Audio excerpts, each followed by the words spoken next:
رب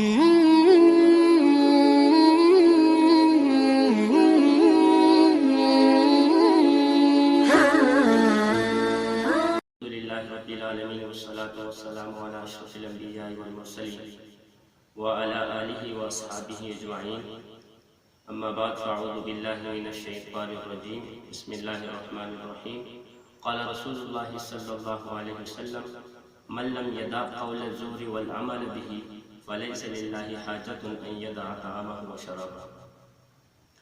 محترم ناظرین، اعمال رمضان کو سلسلہ وار بیان کیا جا رہا ہے۔ پچھلی ویڈیو میں روزے کے فضائل بیان کیے گئے تھے اور آج کی اس ویڈیو میں روزے کے حقوق بیان کیے جائیں گے۔ روزے کے فضائل سے تو تقریباً لوگ آگاہ ہوتے ہی ہیں، لیکن روزوں کے حقوق کے سلسلے میں بہت غفلت اور کوتاہی پائی جاتی ہے۔ اس طرف ذہن جاتا ہی نہیں کہ روزے کے کچھ حقوق بھی ہو سکتے ہیں۔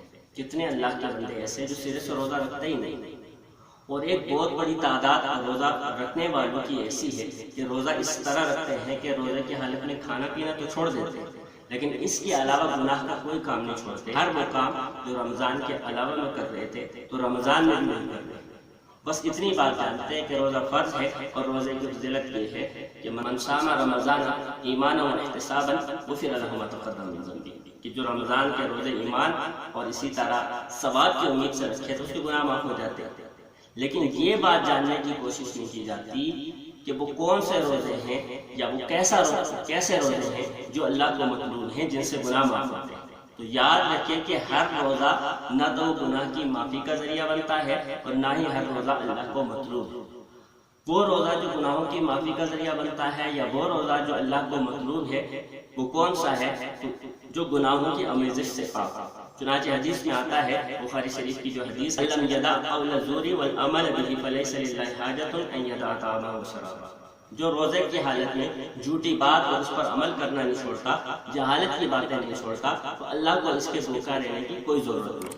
اس سے معلوم ہوا کہ وہ روزہ کہ جس میں انسان حلال چیزیں تو چھوڑ دے اور حرام چیزیں نہ چھوڑے، گناہ نہ چھوڑے، بد نظری نہ چھوڑے، جھوٹ نہ چھوڑے، رشوت نہ چھوڑے، ظلم نہ چھوڑے، سود نہ چھوڑے، ایسا روزہ اللہ کو مطلوب نہیں ہے، اور نہ ہی ایسا روزہ گناہوں کی معافی کا ذریعہ ہے۔ پھر یہ بات بھی خصوصیت کے ساتھ قابل توجہ ہے کہ ترمذی اور بخاری وغیرہ کی روایت ہے، اللہ فرماتے ہیں الصوم لی، کہ روزہ میرے لیے ہے، یعنی ہم جو روزہ رکھتے ہیں تو یہ اللہ کے لیے ہوتا ہے اور اس کو ہم اللہ کی بارگاہ میں پیش کر رہے ہوتے ہیں۔ لیکن کس حالت میں پیش کرتے ہیں کہ اس میں ہر طرح کی بغاوت اور ہر طرح کی نافرمانی اور ہر طرح کی گناہ کو ملا کر اور پیش کرتے ہیں کہ جھوٹ، غیبت، حسد، کینہ اور ہر طرح کی برائی اس میں شامل ہوتی ہے۔ تو اب اس کو شامل کر کے اللہ کے دربار میں پیش کرتے ہیں، تو کیا آیا ایسے روزوں سے اللہ تبارک و تعالیٰ راضی ہوں؟ ظاہر ہے کہ ایسے روزوں سے اللہ راضی نہیں ہوتے۔ اس کو ایک مثال سے سمجھیے کہ اگر ہمیں دنیا کے کسی بڑے عہدے اور منصب والے آدمی کو کوئی چیز ہدیہ اور تحفہ دینی ہو، کوئی چیز گفٹ کرنی ہو، تو ایسی چیز کا انتخاب کرتے ہیں جو اچھے سے اچھی ہو اور ہر طرح کی خرابی سے، ہر طرح کے عیب اور ملاوٹ سے پاک۔ اور ایسا اس لیے کرتے ہیں کہ اچھی چیز دیں گے تو وہ خوش ہو جائے گا، اور اگر خراب چیز دیں گے تو وہ ناراض ہو جائے گا۔ ارے انسان کو کیا یہ ضروری نہیں ہے کہ تو اس بات کا تو اہتمام کرتا ہے کہ اپنے جیسے کہ انسان کو کوئی چیز دینے کے لیے اعلیٰ سے اعلیٰ اور ارفع سے ارفع چیز پیش کرنے کی تو کوشش کرتا ہے، تو وہ رب کے جس کے دربار میں تو اپنا روزے کا یا دیگر اعمال پیش کر رہا ہے، تو کیا اسے اللہ کی نافرمانیوں سے پاک نہیں ہونا چاہیے؟ کیا اسے گناہوں کی ملاوٹ سے پاک نہیں ہونا چاہیے؟ آج انسان کو اپنے ہی جیسے انسان کی ناراضگی سے ڈر لگتا ہے، اس کو راضی رکھنے کی پوری کوشش کرتا ہے، لیکن وہ ذات جو احکم الحاکمین ہے، وہ ذات کی جس کے پاس مر کر جا کر جواب دہ ہونا ہے، اس کو راضی کرنے کی کوئی فکر نہیں ہے، اور اس کی ناراضگی کا ہر کام کیا جاتا ہے۔ حتیٰ کہ روزہ جو عبادت ہے اس میں بھی ایسی چیزیں شامل کر رہا ہے کہ جس سے روزے سے اللہ کی رحمت لے سکتا تھا، اس میں بھی گناہوں کی آمیزش کر کے اللہ تبارک و تعالیٰ کے غصے اور غضب کو دعوت دے رہا ہے۔ تو بہرحال ضرورت اس امر کی ہے کہ اپنے روزوں کو انسان ہر طرح کے گناہوں سے پاک کرے۔ جب اللہ کے کہنے سے روزے میں حلال چیزیں چھوڑ دی ہیں تو حرام چیزیں بھی چھوڑ دیں۔